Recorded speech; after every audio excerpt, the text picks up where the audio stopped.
Hello students, आज के lecture में हम देखने वाले हैं पीसमील डिस्ट्रीब्यूशन ऑफ कैश इस चैप्टर का आपका नेक्स्ट क्वेश्चन। स्टूडेंट्स, इसके पहले के लेक्चर्स में हमने ऑलरेडी इस चैप्टर का कंसेप्ट भी कवर किया है, जहां पर मैंने आपको स्टेप बाय स्टेप इस चैप्टर के सम को कैसे सॉल्व करना है वो एक्सप्लेन किया है। तो अगर आपने वो कंसेप्ट का लेक्चर नहीं देखा है तो पहले प्लीज़ वो कंसेप्ट का लेक्चर देख लीजिए, ताकि आपको सम्स जो है वो और ईजी तरीके से समझे। कंसेप्ट के लेक्चर का लिंक आपको इस वीडियो के डिस्क्रिप्शन में भी मिल जाएगा। तो शुरू करते हैं। अभी ये क्वेश्चन देखिए। तो एज आई सेड स्टूडेंट्स की पीसमील डिस्ट्रीब्यूशन ऑफ कैश इस चैप्टर के सम को सॉल्व करने के हमारे कितने स्टेप्स है? 3। पहले स्टेटमेंट ऑफ एक्सेस कैपिटल बनाते हैं, फिर order of liability and then statement of distribution. तो इस क्वेश्चन में हमें पहले क्या बनाना है? Statement of excess capital. और जैसे कि मैं आपको कहता हूँ कि स्टेटमेंट ऑफ एक्सेस कैपिटल के लिए आपको फिलहाल पूरा क्वेश्चन तो रीड करना नहीं होता, आपको उसके लिए जितनी चीज़ें रिक्वायर्ड है आप उतना ही रीड करते हो, राइट। दैट इज़ सबसे पहले आपको प्रॉफिट शेयरिंग चाहिए होता है, कैपिटल, और अगर कुछ करंट अकाउंट या रिजर्व के अमाउंट्स है तो वो देखने होते हैं, ठीक है। तो आइए इस क्वेश्चन में देखते हैं क्या कहा है। तो यहाँ पर उन्होंने कहा है Rajaram, Tukaram and Sakharam were in partnership sharing profit and losses in the ratio of 3:2:1 respectively. मतलब तीनों पार्टनर्स के प्रॉफिट शेयरिंग रेशियो दे दिया आपको। On 31st March 2018 their balance sheet was as under। फिर लायबिलिटी में अगर हम देखें तो हमें तीनों पार्टनर्स के कैपिटल के अमाउंट दिए हुए हैं। सब में हमें उन्होंने जनरल रिजर्व का अमाउंट दिया हुआ है, राइट। फिर आपको उन्होंने loan from BOI that is bank of India, और वहाँ पे उन्होंने कहा है सिक्योर्ड लोन है। मतलब एज़ कम्पेयर टू बाकी लायबिलिटीज़, ये लायबिलिटीज़ क्या है? सिक्योर्ड है, तो इनको पहले पेमेंट किया जाएगा, यानी कि प्रिफरेंशियल क्रेडिटर्स कह सकते हैं हम, ठीक है। फिर बिल्स पेबल का अमाउंट दिया हुआ है आपको, और क्रेडिटर्स का अमाउंट भी दिया हुआ है, ठीक है। एसेट्स की बात करें तो आपको कैश एट बैंक दिया हुआ है 25,000, सन्ड्री एसेट का अमाउंट दिया है, और पार्टनर्स के ड्राइंग्स दिए हुए देखिए स्टूडेंट्स। तो ये सम हमारे लिए थोड़ा सा ध्यान देने लायक होगा, बिकॉज सम में ड्राइंग्स भी है, ओके। तो शुरू करते हैं पहले स्टेटमेंट ऑफ एक्सेस कैपिटल से। तो हमारे स्टेटमेंट ऑफ एक्सेस कैपिटल का फॉर्मेट एज यूजुअल हम लोग हमेशा की तरह बना देते हैं, पर्टिकुलर्स, फॉर्मूला का कॉलम, और हमारे 3 पार्टनर्स के नाम। अब सबसे पहले इसमें यहाँ पे मैं लिखता हूँ नाम प्रॉफिट शेयरिंग रेशियो। तो हमारे तीनों पार्टनर्स का जो प्रॉफिट शेयरिंग रेशियो दिया है हम लोग वो लिख देंगे हमेशा की तरह, दैट इज़ 3:2:1। उसके बाद नेक्स्ट क्या आता है हमारा? कैपिटल। तो कैपिटल के बैलेंसेस तीनों पार्टनर्स के कितने कितने दिए हुए हैं वो लिख देते हैं। 1,22,500, तुकाराम का था 52,500 एंड सखाराम का दिया हुआ है 25,000। उसके बाद अब ये कैपिटल बैलेंस में से आपको कुछ एडजस्टमेंट करना है, जैसे कि इस सम में आपको उन्होंने ड्राइंग्स दिया हुआ है, राइट। तो ड्राइंग हमारे कैपिटल को कम कर देता है, राइट, बिकॉज ड्राइंग्स मतलब क्या होता है? जो पैसे हमने बिजनेस में से विड्रॉ किए, तो इसीलिए ड्राइंग्स के अमाउंट को आपको क्या करना होगा? यहाँ पर लेस करना है। तो तीनों पार्टनर्स के इसमें से उनका ड्राइंग का अमाउंट हम लोग माइनस कर देते हैं। सो 25,000 और तीसरे पार्टनर का भी आपको दिया हुआ है 25,000। इसके अलावा सम में जो आपको जनरल रिजर्व दिया हुआ है, ये रिजर्व्स क्या है कि पहले क्या पार्टनर्स का जो रिजर्व बिजनेस के अंदर है, राइट, वो है। तो ये प्रॉफिट्स का हिस्सा है, तो अभी तो बिजनेस डिसॉल्व होने वाला है, तो इसीलिए वो रिजर्व हम लोग क्या कर देंगे? पार्टनर्स में डिस्ट्रीब्यूट कर देंगे। और रिजर्व जो होता है वो कैपिटल बैलेंस में क्या हो जाता है? ऐड हो जाता है। तो यहाँ पर हमें रिजर्व का अमाउंट दिया था 30,000, तो इसे हम लोगों को क्या करना होगा? प्रॉफिट शेयरिंग रेशियो में पार्टनर्स में डिस्ट्रीब्यूट करेंगे। तो तीनों पार्टनर्स में अगर हम डिस्ट्रीब्यूट करते हैं 30,000 को, तो आई होप आपको डिस्ट्रीब्यूट करने कैसे वो आता है। 30,000 को हमें 3:2:1 में डिस्ट्रीब्यूट करना है। सो 3, 2 और 1 टोटल कितना हो रहा है? 6। तो 30,000 डिवाइड बाई 6 इंटू 3 करेंगे, 30,000 डिवाइड बाई 6 इंटू 2 करेंगे तो सेकेंड पार्टनर का मिलेगा, एंड 30,000 डिवाइड बाई 6 इंटू 1 करेंगे तो थर्ड पार्टनर का मिलेगा। तो आप साथ में ही कैलकुलेशन कर सकते हैं मेरे साथ। तो जनरल रिजर्व 30,000 को मुझे डिस्ट्रीब्यूट करना है। तो राजाराम का शेयर 3 है, तुकाराम का 2 है, और सखाराम का 1 है। तो 3, 2 और 1 टोटल 6 होता है। तो मैं 30,000 डिवाइड बाय क्या करूँगा? 6 करूँगा, इंटू 3 करता हूँ, तो मुझे राजाराम का शेयर मिल जाएगा 15,000। फिर 30,000 डिवाइड बाय 6 इंटू 2 करता हूँ, तो फिर हमें आंसर मिलेगा 10,000। और 30,000 डिवाइड बाय 6 इंटू 1 करूँगा तो मुझे आंसर मिलेगा 5,000। अब ये चीज़ को मैं एडजस्ट कर लेता हूँ, तो मुझे जो अमाउंट मिलेगा उसे एडजस्टेड कैपिटल कहेंगे, यानी कैपिटल के अमाउंट में से ड्राइंग्स माइनस करके और उसमें जनरल रिजर्व प्लस कर देता हूँ, तो मुझे जो आंसर आएगा वो मेरा एडजस्टेड कैपिटल हो जाएगा। सो राजाराम के केस में बात करें तो 1,22,500 माइनस 25,000 प्लस 15,000 करेंगे हम। तो पहले 25,000 माइनस कीजिए, फिर उसी में प्लस करेंगे 15,000, तो आपको आंसर मिल जाएगा 1,12,500, ठीक है। तुकाराम के केस में 52,500 माइनस 25,000 प्लस 10,000 करेंगे तो वहाँ पर आपको आंसर मिलेगा 37,500। सखाराम के केस में अगर हम बात करें राइट, तो उसमें 25,000 माइनस 25,000 जीरो आएगा आपको, उसमें 5,000 प्लस करेंगे तो आपको वैल्यू आ जाएगा यहाँ पे एडजस्टेड कैपिटल का 5,000। एडजस्टेड कैपिटल के बाद आपका नेक्स्ट स्टेप क्या होता है, आप तीन चीज़ें लेते हो राइट हमेशा, यूनिट कैपिटल, बेस कैपिटल और प्रोपोर्शनेट कैपिटल। तो पहले हमें क्या लेना है, यूनिट कैपिटल। यूनिट कैपिटल का फॉर्मूला क्या है, कैसे निकालते हैं हम यूनिट कैपिटल, तो जो एडजस्टेड कैपिटल मिला है उसे हमें प्रॉफिट शेयर से क्या करना है, डिवाइड करना है। तो तीनों पार्टनर्स के लिए हम लोग उनके एडजस्टेड कैपिटल के अमाउंट को उनके प्रॉफिट शेयरिंग से डिवाइड करेंगे। तो राजाराम के केस में 1,12,500 डिवाइड बाई 3 करते हैं हम, ठीक है। तो आपको आंसर कितना मिल जाता है, देखिए कैलसी पर 37,500 मिलेगा। सखाराम तुकाराम के केस में देखेंगे तो 37,500 डिवाइड बाई 2 करना है हमें, तो वहाँ पर आंसर मिलता है आपको 18,750। सखाराम के केस में अगर हम बात करें तो 5,000 डिवाइड बाय 1 करेंगे तो वैल्यू यहाँ पे मिलेगा आपको 5,000, ठीक है। यूनिट कैपिटल के बाद हमारा नेक्स्ट स्टेप क्या है, बेस कैपिटल निकालना। बेस कैपिटल क्या होता है, तो जो भी आपको यूनिट कैपिटल मिले हैं तीनों पार्टनर्स का, उसमें जो सबसे छोटा वैल्यू होता है वो हमारा क्या होता है, बेस कैपिटल राइट। तो इन तीनों में छोटा वैल्यू कौन सा है, 5,000, तो 5,000 हमारा बेस कैपिटल हो जाएगा। इसके बाद हम लोग निकालते हैं प्रोपोर्शनेट कैपिटल। प्रोपोर्शनेट कैपिटल का हमारा फॉर्मूला क्या है, base capital multiplied by profit sharing ratio. Formula क्या है, base capital multiplied by profit sharing ratio.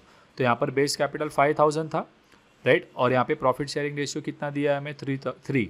तो 5,000 इंटू 3 करूँगा तो 15,000 आ जाएगा। 5,000 इंटू 2 करेंगे तो 10,000 आ जाएगा। 5,000 इंटू 1 करेंगे तो 5,000 मिलेगा। आप यहाँ पे फॉर्मूला लिख भी सकते हो, base capital multiplied by profit sharing ratio, ठीक है। इसके बाद प्रोपोर्शनेट कैपिटल मिलने के बाद हम लोग क्या निकालते हैं, एक्सेस कैपिटल। एक्सेस मतलब एक्स्ट्रा कैपिटल कितना है, तो ये कैसे निकाला जाता है, तो जो आपका एडजस्टेड कैपिटल मिला है और आपका प्रोपोर्शनेट कैपिटल है, इन दोनों का आपको क्या लेना है, डिफरेंस। मतलब होना चाहिए 15,000 लेकिन आपका कैपिटल बिजनेस के अंदर है कितना, 1,12,500। तो एक्स्ट्रा कितना है वो निकालने के लिए आप एडजस्टेड कैपिटल में से प्रोपोर्शनेट क्या करोगे, माइनस करोगे, ठीक है। स्टूडेंट्स कई बार गलती कर लेते हैं, वो यूनिट कैपिटल में से माइनस करते हैं। तो ध्यान रखिएगा स्टूडेंट्स, कभी भी यूनिट कैपिटल को आपको माइनस करने के लिए लेना होता नहीं है, आप उसको छोड़ देंगे। एडजस्टेड कैपिटल में से आप प्रोपोर्शनेट कैपिटल माइनस करेंगे। तो यहाँ पर अगर 1,12,500 में से मैं 15,000 माइनस करता हूँ तो मुझे आंसर आ जाएगा 97,500। 37,500 में से 10,000 माइनस करते हैं तो आंसर आ जाएगा आपको यहाँ पर 27,500। और 5,000 माइनस 5,000, सखाराम के केस में आंसर कितना हो जा रहा है, नील। तो हमेशा ऐसे होगा कि एक्सेस कैपिटल जब आप निकालोगे तो फर्स्ट टाइम जब आप निकाल रहे हो तब आपका कोई तो एक पार्टनर जो है तीनों में से वो नील हो जाएगा, और बाकी दोनों के लिए हमें सेम चीज़ जो है वो कंटिन्यू करना है। तो पहले हम लोग ले लेते हैं वो दो पार्टनर्स का प्रॉफिट शेयरिंग रेशियो। तो राजाराम और तुकाराम का बैलेंस बचा था राइट, तो इनका प्रॉफिट शेयरिंग रेशियो हमें वापस से लेना है, दैट इज़ 3 और 2, ठीक है। अब इसके बाद ये आपका कैपिटल का पॉइंट बन गया 97,500 और 27,500। अब इनकी मदद से ये कैपिटल और प्रॉफिट शेयरिंग रेशियो से हमें वापस से यूनिट कैपिटल, बेस कैपिटल और प्रोपोर्शनेट कैपिटल निकालना है, ठीक है ना। सो सबसे पहले हम लोग यूनिट कैपिटल निकालेंगे। सो राजाराम के केस में 97,500 डिवाइड बाय 3 किया तब हमें आंसर क्या मिला यहाँ पे 32,500। और तुकाराम के केस में 27,500 डिवाइड बाय 2 करूँगा तो मुझे आंसर मिलता है यहाँ पर 13,750, ठीक है। अब ये जो कि यूनिट कैपिटल आया, इसमें से जो छोटा वैल्यू होगा वो हमारा क्या बन जाता है, बेस कैपिटल राइट। तो यहाँ पे मैं बेस कैपिटल ले लेता हूँ 13,750। इसके बाद प्रोपोर्शनेट कैपिटल निकालते हैं हम लोग। तो वो कैसे निकालते हैं हम लोग, base capital multiplied by profit sharing ratio. So 13,750 into 3 करना होगा तो राजाराम का अमाउंट मिलेगा 41,250। 13,750 इंटू 2 करना होगा तो आपको इसका अमाउंट मिलेगा 27,500।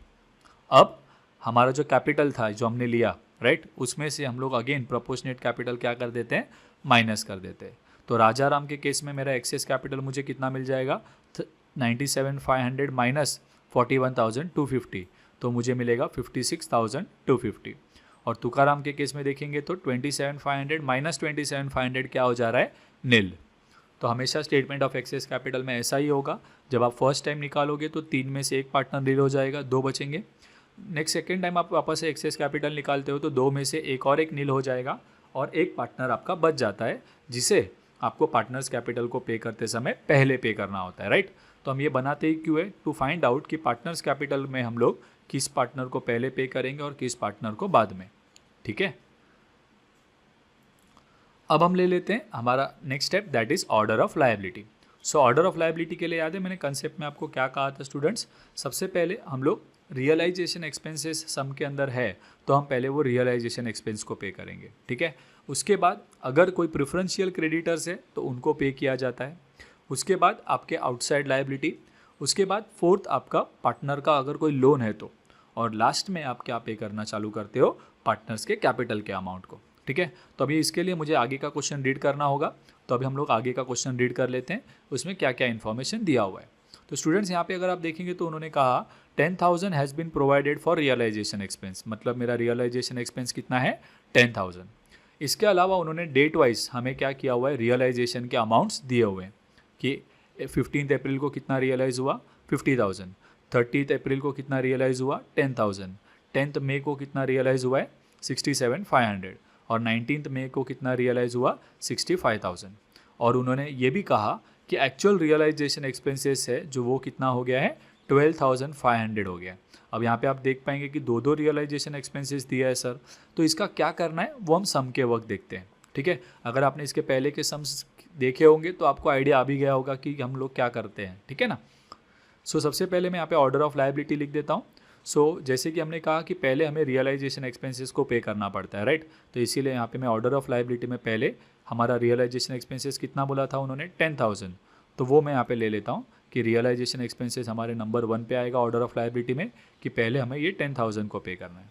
उसके बाद अगर हम लायबिलिटीज़ की बात करें तो हमारे 3 लायबिलिटी थे यहाँ पर, loan from Bank of India, bills payable और क्रेडिटर्स। लेकिन बैंक ऑफ इंडिया के आगे उन्होंने सिक्योर्ड कहा था, इसका मतलब ये आपका प्रिफरेंशियल क्रेडिटर हो गया, इसको पहले पे करना पड़ेगा।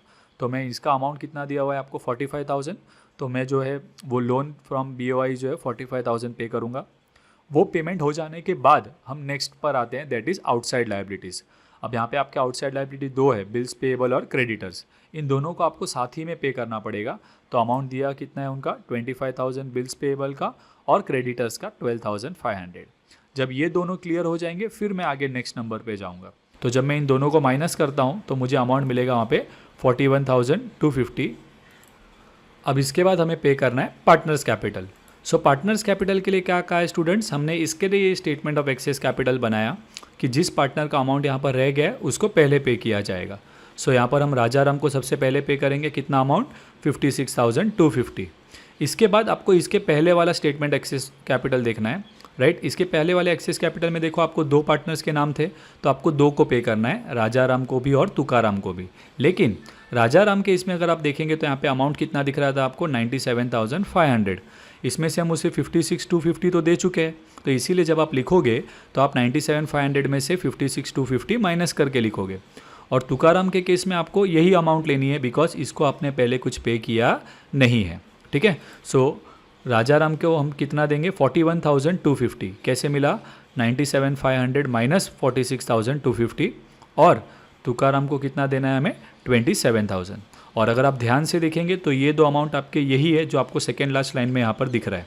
तो आप क्रॉस चेक करने के लिए देख सकते हो कि ये वही अमाउंट होंगे जो यहाँ पे आते हैं, वही अमाउंट हमें यहाँ पे करना होता है। और ये 2 का पेमेंट होने के बाद इसके बाद जो भी पैसा बचेगा वो हम तीनों पार्टनर्स में क्या करेंगे, उनके प्रॉफिट शेयरिंग रेशियो के हिसाब से डिस्ट्रीब्यूट करते हैं, ठीक है। सो ये हो जाता है हमारा ऑर्डर ऑफ लायबिलिटी। तो अब हमें नेक्स्ट स्टेप यानी कि स्टेटमेंट ऑफ डिस्ट्रीब्यूशन में इस ऑर्डर में क्या करना है, लायबिलिटीज़ का पेमेंट करना होता है, ठीक है। तो अब शुरू करते हैं। थर्ड स्टेप हमारा that is statement of distribution. इसके लिए वापस से मैं यहाँ पे आपके लिए क्वेश्चन ले रहा हूँ और हम लोग यहाँ पे ऑर्डर ऑफ लायबिलिटी जो वहाँ पे लिखा था वो मैं यहाँ पे वापस से ले लेता हूँ। तो मैंने 1, 2, 3 और 4 था हमारा पार्टनर्स कैपिटल। अब इसी ऑर्डर में हम लोग क्या करेंगे, पेमेंट्स करते हैं। तो आइए स्टेटमेंट ऑफ डिस्ट्रीब्यूशन का टेबल ले लेते हैं। स्टेटमेंट ऑफ डिस्ट्रीब्यूशन का हमारा फॉर्मेट इस तरह से है, राइट। हम पहले क्या लेते हैं, पर्टिकुलर्स, उसके बाद हमारा अमाउंट जिसमें हमें कैश लिखना है और हमें पेमेंट्स करते जाने हैं, और हमारे जितने लायबिलिटीज़ हैं उनका कॉलम बनेगा।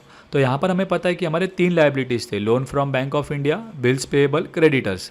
तो तीनों के मुझे कॉलम बनाने पड़ेंगे, लोन बैंक ऑफ इंडिया का, बिल्स पेएबल और क्रेडिटर्स। इसके अलावा हमारे 3 पार्टनर्स हैं, तो उनके कैपिटल के अमाउंट्स के लिए हम क्या कर रहे हैं, यहाँ पे कॉलम बना रहे हैं। ठीक है, अब इसके बाद सबसे पहले हम स्टेटमेंट ऑफ डिस्ट्रीब्यूशन में क्या लिखते हैं, कैपिटल के बैलेंसेस, मतलब सबके बैलेंसेस।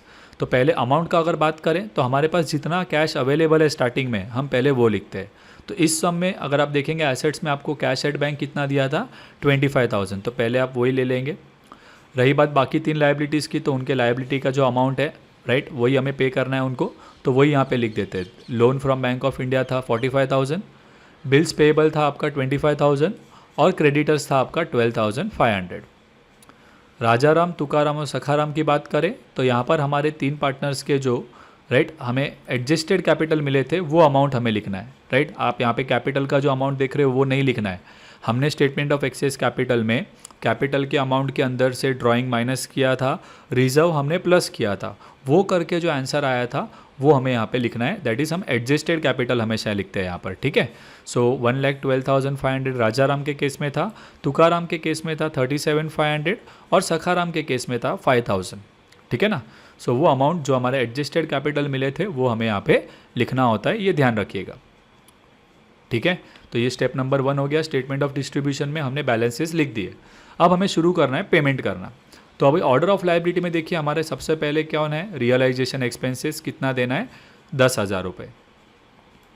अब हमारे पास कैश का बैलेंस कितना है, देखिए यहाँ पे 25,000 है, तो मैं इसमें से ये 10,000 पे कर सकता हूँ। राइट, तो हम लोग क्या करेंगे, ये पहला लायबिलिटी जो है वो पे करते हैं। तो यहाँ पर मैं लिखूंगा लेस रियलाइजेशन एक्सपेंसेस, कितना पे कर रहे हैं हम लोग, 10,000। अब आपको बार बार माइनस करके लिखना नहीं है कि अभी मैंने 25 में से 10 पे किया तो मेरे पास 15 है, फिर मैं नेक्स्ट लायबिलिटी पे करता हूँ। आप ये ओरली अपने कैलसी पर ध्यान दीजिए। ठीक है, तो कैलसी में अगर आप लिख लीजिए 25,000, उसमें से 10,000 माइनस कर लीजिए, तो आप वहाँ पे देख पाएंगे कि आपके पास 15,000 अवेलेबल है। फिर उसके बाद ऑर्डर ऑफ लायबिलिटी में नेक्स्ट नंबर देखिए। राइट, अब 10,000 ये पे हो गया, इसके बाद नेक्स्ट नंबर किसका है आपका, loan from Bank of India. अब loan from Bank of India का अमाउंट टोटल था 45,000 आपको पे करना, लेकिन अभी आपके पास कितने पैसे बचे हुए हैं, कैलसी पर हमने लिया है ना, 25,000 माइनस 10,000, हमारे पास 15,000 ही है केवल। तो 45,000 में से हम लोग पूरा तो पे नहीं कर पाएंगे 45, क्योंकि हमारे पास खाली 15,000 है। तो फिलहाल हम लोग क्या करेंगे, जितना अमाउंट हमारे पास है उतना हम उसको बैंक ऑफ इंडिया को लोन में दे देते हैं। ठीक है, सो लोन है जो बैंक ऑफ इंडिया का वो पे करेंगे। कितना अमाउंट था हमारे पास, 15,000 ही अवेलेबल था, तो हम लोग वो 15,000 उनको दे देते हैं और उनके कॉलम में भी लिख देते हैं loan from Bank of India में कि हमने ये 15,000 उनको दिया है ना, तो उनके कॉलम में आपको शो करना है। अब आपका पैसा क्या हो गया, 0 हो गया। राइट, सो बैलेंसेस निकालेंगे अभी। तो जब भी आपका पैसा ख़त्म हो जाता है तब आपको क्या करना है, सबका बैलेंस फाइंड आउट करना है। तो अगर अमाउंट की बात करें तो 25 में से 10 और 15 दो बार पे किया तो हमारा अमाउंट नील हो गया। बैंक ऑफ इंडिया का लोन की बात करें तो 45 उसका अमाउंट था, हमने उसमें से उनको 15,000 दे दिया है, मतलब अभी उनका 30,000 और बचा। बिल्स पेएबल, क्रेडिटर और पार्टनर्स को अभी तक हमने कुछ भी पे नहीं किया है। राइट, तो इसके लिए इनके अमाउंट एज इट इज़ हम लोग लिख देंगे। यहाँ पर जो था अमाउंट बैलेंसेस वही हम लोग लिख दे रहे हैं। ठीक है, अब जैसे आपका बैलेंस नील हो गया, अब आपको क्या करना है, रियलाइजेशन के पैसे यूज़ करना स्टार्ट करना है। तो फर्स्ट रियलाइजेशन में लेता हूँ, कभी हुआ था 15 अप्रैल 2018 को। कितना अमाउंट का है, 50,000। तो यहाँ पे हम लोग लिख देंगे फर्स्ट रियलाइजेशन। आप डेट भी लिख सकते हो यहाँ पर। राइट, डेट लिखकर रियलाइजेशन लिखोगे तो भी चलेगा। कितना अमाउंट है यहाँ पर, 50,000। अब पेमेंट करते हैं, पैसे आ गए हमारे पास।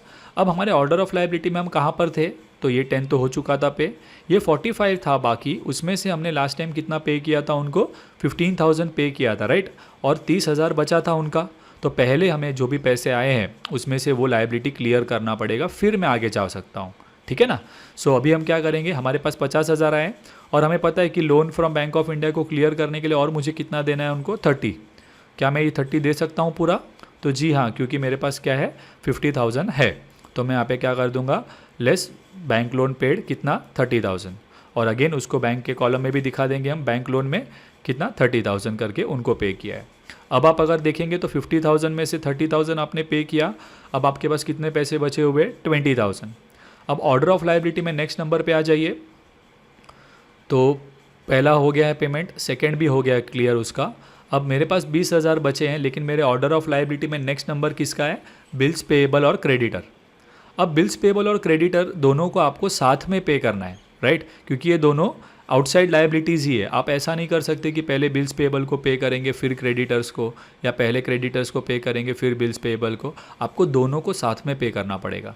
बट अगर सर उतने पैसे नहीं हैं तो उस केस में आप क्या करोगे? उन दोनों के अमाउंट का जो रेशियो होगा, आप उस रेशियो के हिसाब से क्या करेंगे? उनको पे करेंगे, ठीक है। तो यहाँ पर अगर हम बात करें तो हमारे पास कितना पैसा अवेलेबल है? अभी 50,000 में से हमने 30,000 दिया था, तो अब मेरे पास 20,000 रुपया है। जबकि अगर मैं इन दोनों को ऐड करता हूँ तो मेरा टोटल कितना जा रहा है? 37,500 हो जाता है, राइट। 25,000 प्लस 12,500 करता हूँ तो मुझे दोनों को मिला के कितना पे करना है? 37,500 पे करना है। बट मेरे पास है कितने बचे अभी? 20,000 ही है। तो मैं 20,000 को क्या करूँगा? दोनों को क्या करूँगा? पे करूँगा, बिल्स पेएबल को और क्रेडिटर को। लेकिन कैसे पे करें? तो इन दोनों का रेशियो देखिए। अगर आप ध्यान से देखेंगे तो 25,000 और 12,500 इन दोनों का रेशियो होता है 2:1, क्योंकि 12,500 का डबल है 25,000, तो 2 और ये क्या हो जाएगा? आपका 1 हो जाएगा। अगर 30,000 20,000 अमाउंट होता तो हम कहते 3:2 का रेशियो बन रहा है, तो आप इस अमाउंट को दोनों में 3:2 में बांटते। बट यहाँ पर रेशियो क्या हो रहा है? 2:1 हो रहा है, राइट। सो हम 20,000 को 2:1 में क्या करेंगे? दोनों में डिस्ट्रीब्यूट करेंगे। I hope it is clear. तो जो भी आपके अमाउंट्स है उनका रेशियो के हिसाब से आपको वो अमाउंट को क्या करना है? जो आपके पास है उसे आप बांट दोगे दोनों में, ठीक है। सो 20,000 को मैं 2:1 में बांटूंगा तो 2 और 1 का टोटल कितना होता है? 3, बराबर। सो 20,000 डिवाइड बाय 3 इंटू 2 करता हूँ मैं फर्स्ट, राइट। तो मुझे अमाउंट मिलेगा उसका 13,333, और फिर इंटू डिवाइड बाय 3 इंटू 1 करूँगा तो मुझे आंसर आ जाएगा 6,667। क्लियर है सभी को?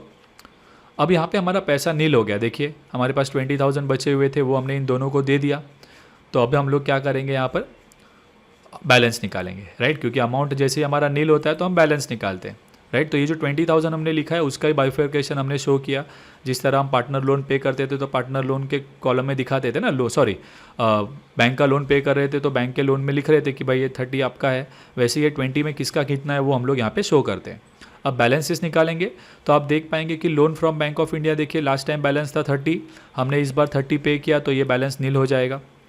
बिल्स पेबल की बात करें तो लास्ट टाइम बैलेंस था 25,000, उसमें से अभी हमने 13,333 दे दिए, तो वो माइनस करेंगे तो आपको बैलेंस आ जाएगा 11,667। क्रेडिटर्स की बात करें तो 12,500 में से हमने 6,667 पे कर दिया है, तो बचा हुआ बैलेंस आ जाएगा यहाँ पे 5,833। और बाकी तीनों को हमने कुछ भी पे नहीं किया है तो उनके बैलेंसेस हम लोग क्या कर देते हैं? एज इट इज़ लिख देते हैं, ठीक है। अब बैलेंसेस होने के बाद हमारा नेक्स्ट काम है सेकेंड रियलाइजेशन को लेना। तो सेकेंड रियलाइजेशन कभी हुआ था? देखिए 30 अप्रैल 2018 को अमाउंट दिया गया था 10,000। तो यहाँ पर मैं ले लेता हूँ वो अमाउंट सेकेंड रियलाइजेशन का 10,000। अब स्टूडेंट्स अगर हम बात करें बिल्स पेबल और क्रेडिटर्स को, अब तक उनका वो पूरा लायबिलिटी क्लियर हुआ है क्या हमारा? नहीं, क्योंकि हमने लास्ट टाइम उनको कम अमाउंट्स पे किया था। अभी भी उनका कितना बैलेंस बचा है? देखिए 11,667 और 5,833। तो अगर आप इन दोनों को ऐड करेंगे तो करीब करीब आपका अमाउंट 17,000 के आसपास जाएगा। बट आपके पास कितना अमाउंट है अवेलेबल? ओनली 10,000। तो अगेन आप इन लायबिलिटी को पूरा तो पे नहीं कर पाएंगे, तो वापस से हमें क्या करना पड़ेगा? वो लायबिलिटी का रेशियो में ही पे करेंगे। तो रेशियो क्या था इन दोनों लायबिलिटी का? 2:1। तो हम यहाँ पे 2:1 में वापस से 10,000 को क्या कर देते हैं? इन दोनों को ही देते हैं, क्योंकि जब तक इनका अमाउंट आगे क्लियर नहीं होगा पूरा ये दो, तब तक हम लोग आगे बढ़ सकते नहीं हैं, ठीक है। सो मेरे पास 10,000 है और मैं ऑर्डर ऑफ लायबिलिटी में कहाँ पर हूँ? बिल्स पेएबल और क्रेडिटर को पे कर रहा हूँ। तो मेरे पास अमाउंट शॉर्ट है, क्योंकि दोनों को टोटल पे करूँगा तो 16-17 हज़ार के आसपास आ रहा है, बट मेरे पास तो 10,000 ही है। तो मैं 10,000 को दोनों को क्या कर दूँगा? डिस्ट्रीब्यूट कर दूँगा। तो यहाँ पर मैं लिखता हूँ 10,000, लेकिन मैं डिस्ट्रीब्यूट कैसे करूँगा? 2:1 के रेशियो में। 2:1 कैसे मिला? इन लायबिलिटीज़ के अमाउंट का रेशियो है वो, ठीक है। सो 10,000 डिवाइड बाय 3 इंटू 2 करेंगे तो आपको पहले बिल्स पेबल का अमाउंट मिलेगा, दैट इज़ 6,667, और इंटू डिवाइड बाय 3 इंटू 1 करेंगे हम तो आपको आंसर मिलेगा 3,333। तो फिर हमारा 10,000 जो आया था वो पूरा ख़त्म हो गया। तो फिर हमें बैलेंस निकालना पड़ेगा। अब यहाँ पे कैश में हम लिखेंगे अमाउंट में nil, loan from Bank of India की बात करें तो वहाँ पे वो ये ऑलरेडी नील हुआ था, तो वापस से लिखने की ज़रूरत नहीं है। बिल्स पेबल की बात करेंगे तो 11,667 में से मैं 6,667 माइनस करता हूँ तो आंसर आ जाता है हमारा 5,000। क्रेडिटर्स में 5,833 में से 3,333 माइनस करेंगे तो यहाँ पे आंसर आ जाएगा आपको 2,500। और बाकी तीन को हमने कुछ भी पे नहीं किया है तो वो एज इट इज़ आ जाएंगे तीनों के अमाउंट्स। ठीक है, अब इसके बाद हमको क्या लेना है, थर्ड रियलाइजेशन। तो थर्ड रियलाइजेशन कभी हुआ था यहाँ पे 10/5/2018 को, तो वो मैं लिख देता हूँ अमाउंट 67,500। अब ऑर्डर ऑफ लायबिलिटी में हम कहाँ पर है, 67,500 में से अभी तक हमने बिल्स पेबल और क्रेडिटर्स का पेमेंट पूरा कंप्लीट नहीं किया है, राइट। देखिए यहाँ पे आपको पता है बिल्स पेबल का अभी भी 5,000 और क्रेडिटर्स का 2,000 पे करना बाकी है, मतलब दोनों मिलाकर 7,500 देने हमें, राइट। अच्छा, हमारे पास अभी थर्ड रियलाइजेशन से कितने पैसे आए, देखिए 67,500। तो इससे मैं ये दोनों का जो बचा हुआ लायबिलिटी है वो क्लियर कर पाऊंगा। 7,500 है वो दे सकता हूँ ना मैं, तो पहले मैं क्या कर दूंगा, ये अमाउंट क्रेडिटर्स और बिल्स पेबल का उनको दे देता हूँ। तो 5,000 इनका और 2,500 यानी टोटल 7,500 देना है मुझे, जिसमें बिल्स पेबल का कितना है, तो 2:1 में बांटोगे तो आपको मिल जाएगा अमाउंट 5,000 और 2,500। ठीक है ना। अब आपके पास बैलेंस कैश कितना बचेगा, 67,500 में से आपने 7,500 दे दिया और ये लायबिलिटी जो है आपका बिल्स पेबल और क्रेडिटर पूरा कंप्लीट हो गया। अब ऑर्डर ऑफ लायबिलिटी में हमारा नेक्स्ट नाम किसका है, पार्टनर्स कैपिटल, तो वो हमें पे करना है।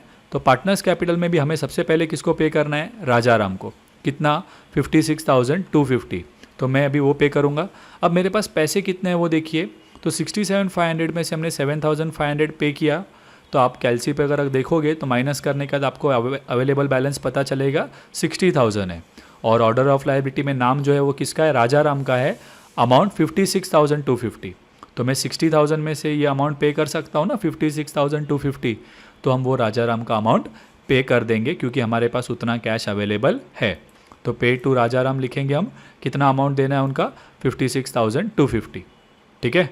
सो 67, अब ये पे टू राजा राम किया है तो इसे आपको कौन से कॉलम में लिखना पड़ेगा, राजा राम के कॉलम में लिखना है 56,250। अब हमारे पास कितना पैसा बचा है, 67,500 में से आपने माइनस किया तो कितना मिला था, 60,000, उसमें से आपने माइनस किया 46,250, तो आपको बैलेंस मिला होगा, राइट। तो वो बैलेंस अब आप क्या करोगे, दोनों पार्टनर्स में डिस्ट्रीब्यूट करेंगे, क्योंकि ऑर्डर ऑफ लायबिलिटी में आपका नेक्स्ट नाम किसका है, राजा राम और तुकाराम। लेकिन इनका अमाउंट्स अगर आप टोटल देखोगे तो वो तो बहुत ज़्यादा है और हमारे पास उतने पैसे नहीं हैं। तो हमारे पास जो भी अवेलेबल है कैश, कितना अवेलेबल है आपके पास, तो 3,750 रुपीज़ है। तो वो 3,750 आप दोनों पार्टनर्स में क्या कर दोगे, राजा राम और तुकाराम में बांट देंगे। कौन से रेशियो में, तो ये जो रेशियो है वो आपका प्रॉफिट शेयरिंग रेशियो जो है ना इन दोनों का आपस में, वही रहेगा, दैट इज़ 3:2। क्या होगा, 3:2 होगा। तो आप क्या करेंगे, इस अमाउंट को यानी कि 3,750 को 3:2 में ये दोनों पार्टनर्स में बांट देते हैं। सो 3,750 डिवाइड बाय 5 इंटू 3 करेंगे तो आपको राजा राम का अमाउंट मिलेगा 2,250 और इंटू 2 करेंगे तो तुकाराम का अमाउंट मिलेगा आपको, दैट इज़ 1,500। ठीक है। बट इनसे इतना पेमेंट करके आपका ये वाला लायबिलिटी पूरा क्लियर नहीं हुआ है, राइट। तो आपको नेक्स्ट टाइम जब रियलाइजेशन होगा तो उसमें से इसी पर आपको पेमेंट शुरू करना है। ठीक है। तो अभी आपने 3,750 पे किया तो आपका कैश खत्म हो गया, तो हम लोग बैलेंस निकालेंगे, हमारा बैलेंस क्या हो जाएगा यहाँ पे, नील। रही बात लोन की तो वो तो क्लियर था पहले ही, उसको छोड़ देंगे। बिल्स पेबल की बात करें तो लास्ट टाइम बैलेंस 5,000 था, उसमें से हमने इस टाइम 5,000 उनको दे दिया तो अभी उनका बैलेंस नील हो गया। क्रेडिटर्स में भी सेम, लास्ट टाइम बैलेंस 2,500 था, हमने उनको 2,500 दे दिया इस बार, तो वो भी अमाउंट हो गया नील। राजा राम की बात करें तो उसमें बैलेंस 1,12,500 था, इस टाइम हमने उनको 2 पेमेंट्स किए हुए हैं, तो वो दोनों अमाउंट माइनस करेंगे तो आपको आंसर मिल जाएगा यहाँ पे। तो 1,12,500 माइनस 56,250 करना है, माइनस 2,250 करेंगे तो आपको बैलेंस अमाउंट मिलेगा यहाँ पे 54,000। तुकाराम के केस में अगर बात करें तो 37,500 में से 1,500 माइनस करते हैं तो बैलेंस अमाउंट आएगा आपको 36,000। सखाराम को अब तक हमने कुछ पे नहीं किया है तो इसका बैलेंस 5,000 एज इट इज़ रहेगा। ठीक है। तो यहाँ पर हमारा थर्ड रियलाइजेशन कंप्लीट होता है। अब हमें लास्ट रियलाइजेशन के लिए जाना है, that is the fourth realisation. कभी हुआ है वो, 19 मई को। कितना अमाउंट का, 65,000। तो यहाँ पर मैं ले लेता हूँ फोर्थ रियलाइजेशन हमारा 65,000 का। लेकिन हमेशा हर समय लास्ट रियलाइजेशन आपके लिए बहुत इंपॉर्टेंट रोल प्ले करता है, राइट? क्योंकि इसमें जो भी एडजस्टमेंट्स बचे हुए पैसे या ऐसा कुछ है तो एक्सेस अमाउंट एडजस्टमेंट वो सब आपको लास्ट रियलाइजेशन में करना होता है। तो यहाँ पर आपने देखा था रियलाइजेशन एक्सपेंस में, याद है आपको कहा था कि 10,000 रुपीज़ आपको प्रोवाइड करना है फॉर रियलाइजेशन, लेकिन उन्होंने क्या बोला, एक्चुअल एक्सपेंडिचर कितना हुआ है रियलाइजेशन एक्सपेंस का 12,500, मतलब जितना हमने सोचा था उससे ज़्यादा अमाउंट स्पेंड हुआ है। तो यहाँ पर पैसे बचे नहीं है, ज़्यादा खर्चा हो गए। तो हमें क्या करना पड़ेगा, लास्ट रियलाइजेशन में जो पैसे आए हैं उसमें से मुझे और 2,500 साइड में निकालना पड़ेगा ना रियलाइजेशन एक्सपेंस के लिए, क्योंकि यहाँ पर एक्सेस अमाउंट नहीं आया है, यहाँ पे अमाउंट शॉर्ट हुआ है।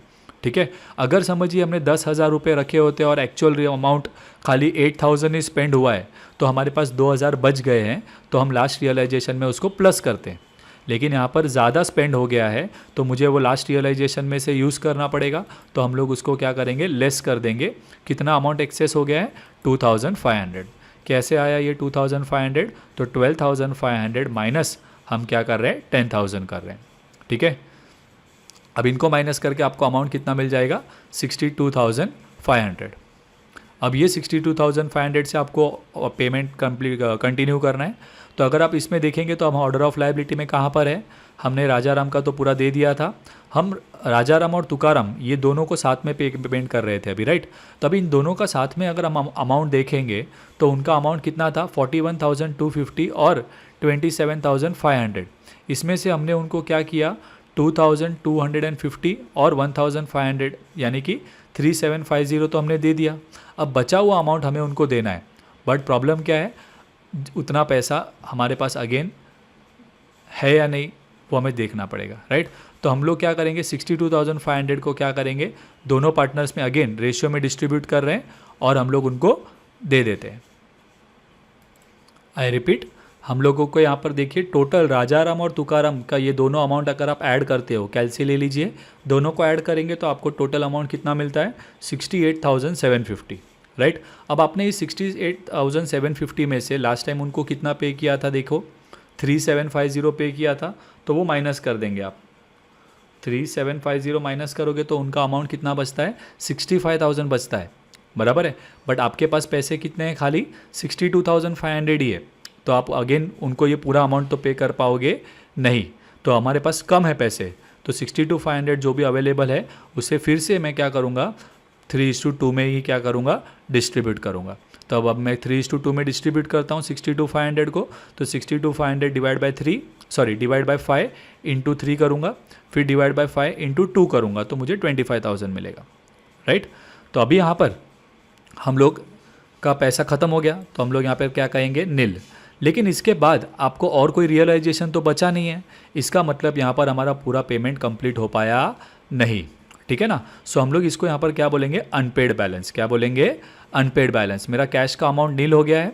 और रही बात, ये 3 लायबिलिटीज़ तो ठीक है पे हो गए, लेकिन पार्टनर्स की बात करें तो राजाराम का 54,000 बैलेंस था लास्ट टाइम, उसमें से हमने 37,500 इस टाइम पे किया, मतलब 16,500 क्या रह गया है, अनपेड रह गया है, पार्टनर्स को पैसे नहीं मिले।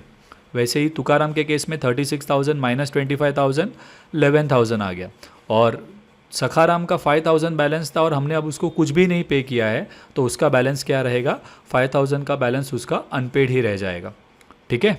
सो यहाँ पर ये स्टूडेंट्स पहली बार सम में हमें ऐसा हुआ कि हम लोग लास्ट तक नहीं पहुँच पाए, नहीं तो हमने मेजॉरिटी सम्स अभी तक देखे, उसमें हमने देखा है कि हम लोग ऑल पार्टनर तक पहुँचते ही है, लेकिन यहाँ पर अमाउंट हमारे पास कम था, इसीलिए हम लोग कहाँ पर रह गए, यहाँ पर ही पेमेंट हमारा स्टॉप हो गया है, राइट? ये भी हम कंप्लीट नहीं कर पाए क्योंकि इन दोनों का टोटल हमें कितना हो रहा था पे करने के लिए, 65,000, लेकिन हमारे पास बचा खाली 62,500 ही था, तो हमने 62,500 दोनों को दे दिया, बट अभी भी उनका पेमेंट करना बाकी ही है, ठीक है? बट सम कंप्लीट हो जाता है हमारा, तो यहाँ पर हमारा ये जो सम है वो कंप्लीट हो जाता है।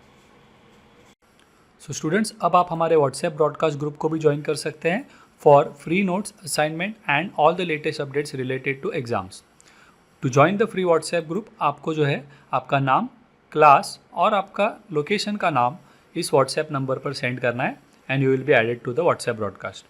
तो अगर आपको हमारे ये लेक्चर्स पसंद आते हैं तो हमारे वीडियोस को लाइक और कमेंट करें और इन्हें अपने फ्रेंड्स के साथ शेयर करना ना भूलें।